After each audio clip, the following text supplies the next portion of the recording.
स्वागत है आपके हमारे चैनल सोनू स्टडी पॉइंट में। चलिए दोस्तों, आज आप लोगों के लिए मैं ऑब्जेक्टिव क्वेश्चन लेकर आया हूं अर्थव्यवस्था का। अर्थव्यवस्था का चैप्टर 1 का मैं आप लोगों के बीच ऑब्जेक्टिव क्वेश्चन प्रोवाइड कराने वाला हूं। आप लोग कृपया हमारे वीडियो को देखते रहिए और हमारे चैनल को सब्सक्राइब अवश्य करें।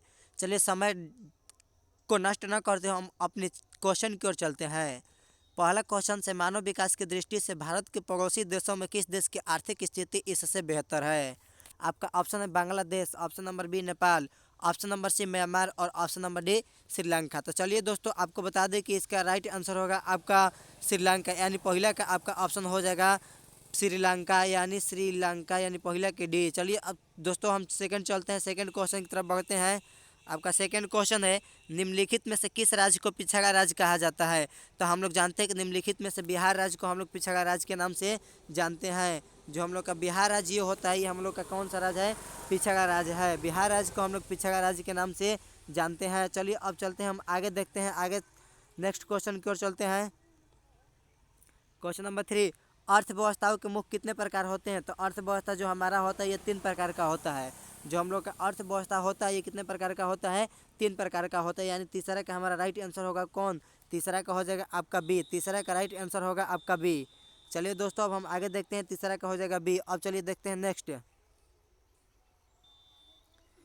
क्वेश्चन की ओर हम लोग बढ़ते हैं। निम्न में से कौन से देश में समाजवादी अर्थव्यवस्था है? निम्नलिखित में से कौन सा देश में समाजवादी अर्थव्यवस्था है? यानी चौथा का हो जाएगा बी, यानी चौथा का आपका राइट आंसर हो जाएगा क्या? चौथा का राइट आंसर होगा आपका बी। चौथा का राइट आंसर हो जाएगा आपका बी, यानी आपका चौथा का राइट ऑप्शन बी रूस।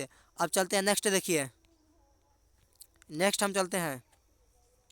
सम्यक विकास की प्रक्रिया संबंधित है कि तो किससे संबंधित है? यानी सभी वर्गों से, यानी पांचवा का हो जाएगा सी। 5 का राइट आंसर होगा आपका सी। अब चलते हैं 6, भारत में नीति आयोग की स्थापना कब हुई थी? भारत में नीति आयोग की स्थापना 2015 ईस्वी में हुई थी, यानी 6 के ऑप्शन नंबर डी। 6 के ऑप्शन नंबर डी।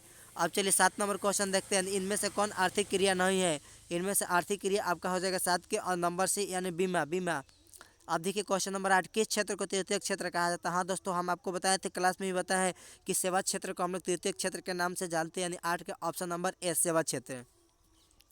और देखिए 9, भारत की अर्थव्यवस्था है। भारत की अर्थव्यवस्था कैसी होती है? तो मिश्रित होती है। हम आपको बताए थे कि मिश्रित अर्थव्यवस्था भारत में किस प्रकार की अर्थव्यवस्था पाई जाती है? तो मिश्रित अर्थव्यवस्था पाई जाती है। 9 का आपका ऑप्शन नंबर होगा सी। अब चलते हैं 10, इनमें से कौन से देश में मिश्रित अर्थव्यवस्था है? तो हम लोग जानते हैं कि भारत में मिश्रित अर्थव्यवस्था है, यानी 10 के ऑप्शन नंबर सी। अब चलते हैं क्वेश्चन नंबर 11, इनमें से कौन योजना आयोग के पदेन अध्यक्ष होते हैं? तो हम लोग के देश के जो प्रधानमंत्री होते हैं योजना आयोग के पदेन अध्यक्ष होते हैं, यानी 11 का आपका राइट आंसर होगा ए। अब चलते हैं क्वेश्चन नंबर 12, डेबिट कार्ड संबंधित है। डेबिट कार्ड किससे संबंधित है? दोस्तों हम लोग जो जानते हैं, आज ही क्लास में पढ़े हैं, एटीएम प्रणाली से। एटीएम प्रणाली से हमारा डेबिट कार्ड संबंधित है। अब चलते हैं क्वेश्चन नंबर 13, निम्नलिखित में से कौन नवीकरणीय प्राकृतिक संसाधन है? तो आपका राइट आंसर हो जाएगा 13 के डी, भूमिगत जल। भूमिगत जल, यानी 13 के ऑप्शन नंबर हो जाएगा डी। अब चलते हैं 14, भारत में योजना आयोग का गठन कब किया गया था? तो 15 मार्च 1950 ईस्वी को। भारत में योजना आयोग का गठन 15 मार्च 1950 ईस्वी को किया गया था। अब देखिए बिहार में जीवन यापन का मुख्य साधन क्या है? तो बिहार में जीवन यापन का मुख्य साधन आपका हो जाएगा कृषि। अब चलते हैं आगे, देश में सब्जी के उत्पादन में बिहार के कौन सा स्थान है? तो दूसरा स्थान है, यानी 16 का ऑप्शन नंबर बी। अब देखिए 17, भारत के पड़ोसी देशों में किस देश की प्रति व्यक्ति आय सर्वाधिक है? यानी सर्वाधिक का मतलब सबसे अधिक, तो हम लोग को श्रीलंका में है। अब चलते क्वेश्चन नंबर 18, निम्न में से प्राथमिक क्षेत्र कहा जाता है? तो प्राथमिक क्षेत्र किससे कहा जाता है? कृषि क्षेत्र को कहा जाता है, यानी 18 के ऑप्शन नंबर बी।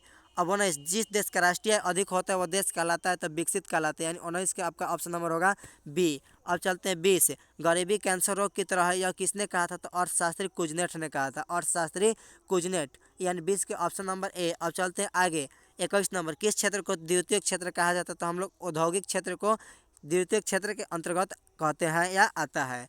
11वीं पंचवर्षीय की अवधि क्या है? 11वीं पंचवर्षीय योजना कब से कब तक चला था? यानी 2007 से 2012 तक चला था। अब चलते हैं नेक्स्ट, आर्थिक विकास के गैर आर्थिक कारक कौन कौन है? तो यानी सामाजिक संस्था, यानी 13 के ऑप्शन नंबर बी।